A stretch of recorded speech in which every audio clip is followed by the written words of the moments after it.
Good morning everyone.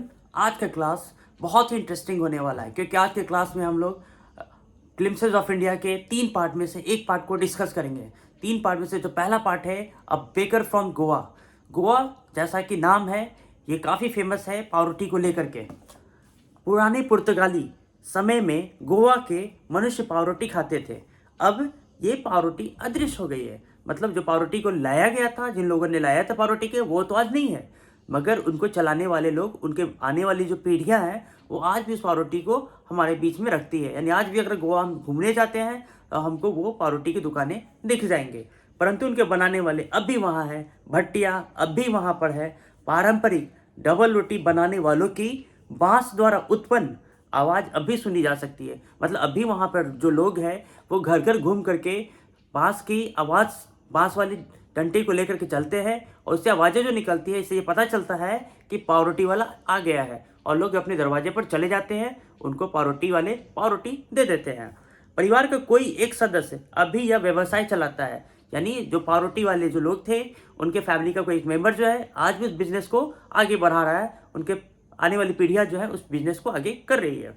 अभी गोवा में इन baker को पेडर के नाम से जाना जाता है। किस नाम से जाना जाता है? पेडर के नाम से जाना जाता है।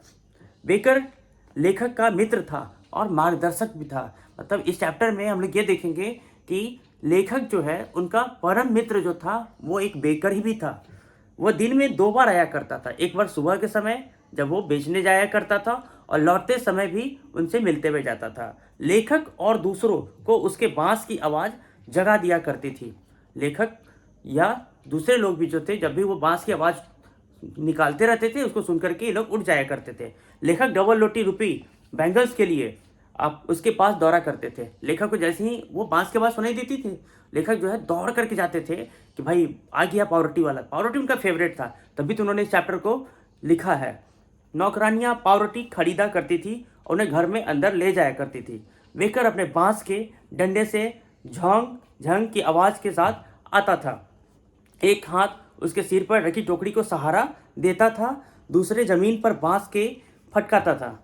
बांस पर बेकर टोकरी को रखता था। एक बांस थी, उस बांस पर टोकरी को रख करके, क्योंकि वो सपोर्टिव हैंड का काम करता था, उस पर रख करके पावरोटी को निकाल करके वो बेकर जो था वो बेचता था। लेखक और दूसरे उसकी टोकरी में झांक कर देखते थे। वे गर्म चाय के साथ पावरोटी खाते थे।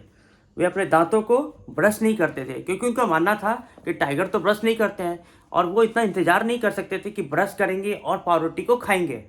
सभी अवसरों के लिए बेकर काफ़ी महत्वशाली था। मतलब बेकर जो था हर अवसर के, मतलब बेकर का यहाँ पे कहना है कि हर चीज़ के लिए हर जगह पावरोटी का प्रचलन था। गोवा के शादी हो या कोई बर्थडे हो या कोई भी चीज़ में पावरोटी का बहुत बड़ा प्रचलन है। शादी के उपहार बिना मीठी डबल रोटी के लिए, जिसे बोल कहते हैं, बोल किसको कहते हैं? वो मीठी पावरोटी को बोलते हैं।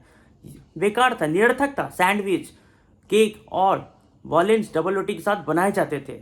भूतकाल के बेकर या डबल रोटी बेचने वालों को की एक खास पोशाक होती थी जिसे कबाई कहते थे।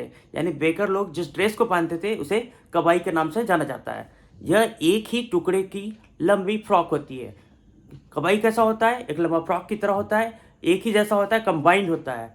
यह घुटनों तक आता है या आजकल की आधी पैंट की तरह होता है। बेकर प्रायः अपने पैसे महीने के अंत में आकर के ले जाया करते थे। पुराने दिनों में बेकिंग का जो बिजनेस था, जो व्यवसाय था, काफ़ी लाभ वाला होता था। मतलब बेकिंग बिजनेस जो है गोवा का काफ़ी मतलब लग्जीरियस है। बेकर और उसका परिवार कभी भूखे नहीं मरते थे। उनके मोटे शरीर दिखाते हैं कि वे खुश थे और वे कभी गरीब नहीं थे। Thank you.